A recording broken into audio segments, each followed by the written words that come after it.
you didn't know you were going to be the only HBCU player drafted, but you are.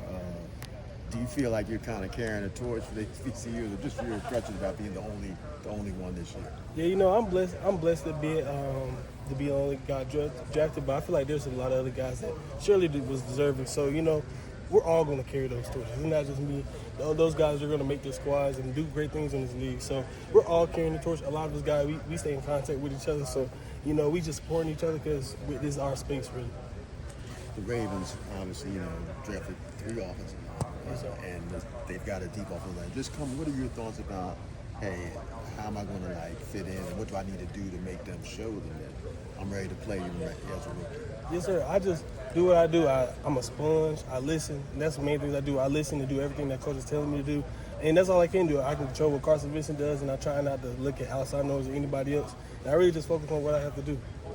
The Ravens love guys who can play multiple offensive line positions. So do you have any thoughts about, A, what your best position is, and B, your ability to go wherever they put you?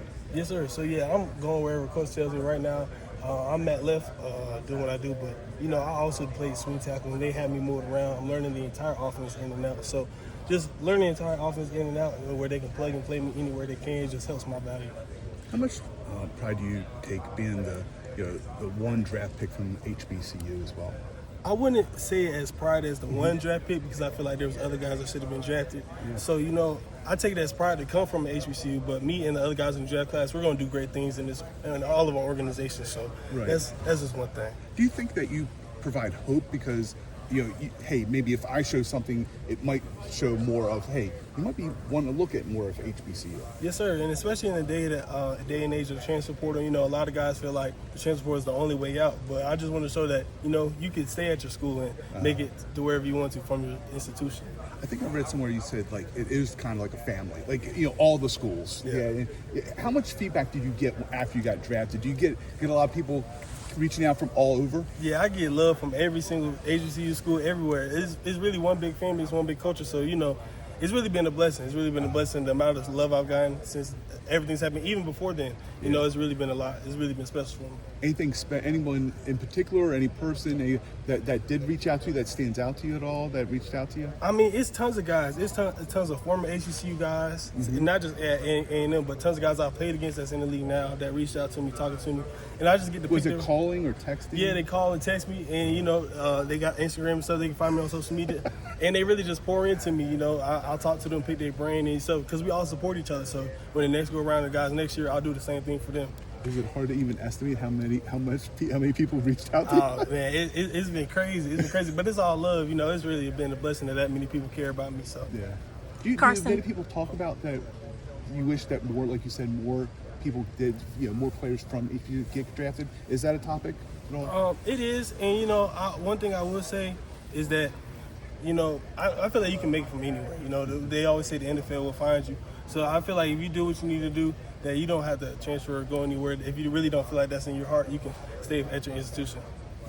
Carson, there's a lot of talent at HBCU, so it's always seems like an anomaly when someone's drafted, but I mean, there's just a lot of talent. Can you speak on that? I mean, yes, you were drafted, but there's a lot of guys that have the talent to come out of the HBCU. Right, and it's like you said, there's tons of talent in.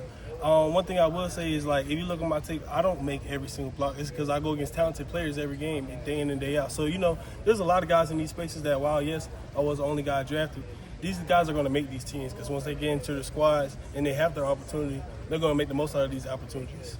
Something that you said when you were talking to media when you got drafted, you talked about going back, not just giving money, but going back. And it sounded like something you had been thinking about for a while, because you did not hesitate. So is that something that kind of, as you were in school, you thought, if I make it, I want to come back and be a presence? Yeah, that's one of my biggest things. I'm a bad bulldog to the day after. I always say it, because I love Alabama A&M. And, me growing up and going to Alabama A&M from a freshman, I've seen John Stallworth in the building. I've seen Robert Mathis in the building. And when you see guys like that, it's like, man, I could do it, because they came from here. So, seeing those guys around, that really does a lot. Hey, Carson, I want to ask you, man, because I'm from Huntsville. Okay. I was, born and raised, so I know what it's like, man, when somebody comes from the hill and makes it to the league. Yes, sir, man. I want to ask you, man, just, what has it been like for you to come out of Huntsville and make it to the league, man? Because that's really huge for the city when somebody can do that. Man, Huntsville's a great city. It's a growing city. It's big.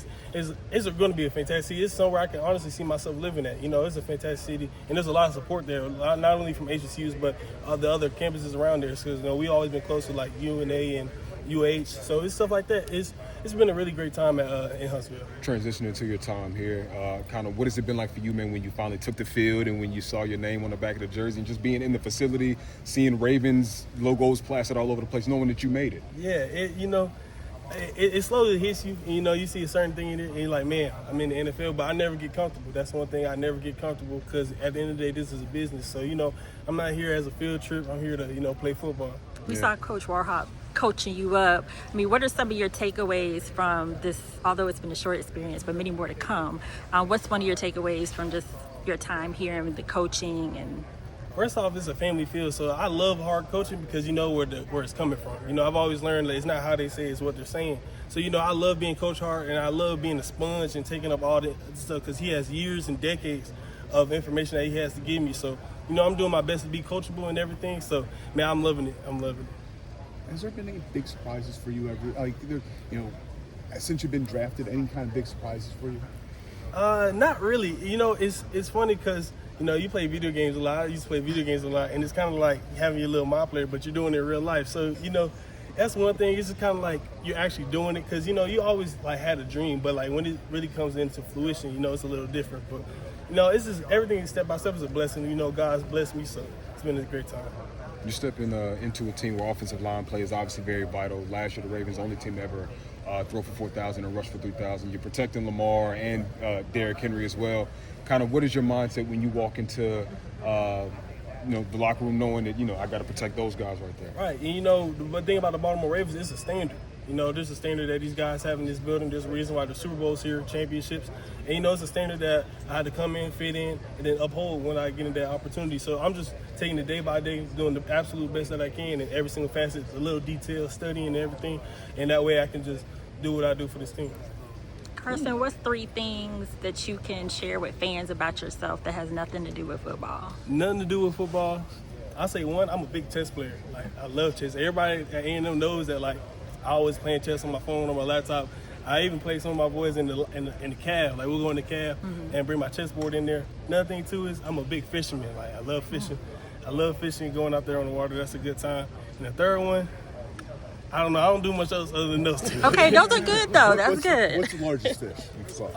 I caught a largemouth bass back at home with my dad. It was a pretty nice size fish. Now, my dad, he don't like touching the fish, so I have to unhook him and do everything for him when he catch something.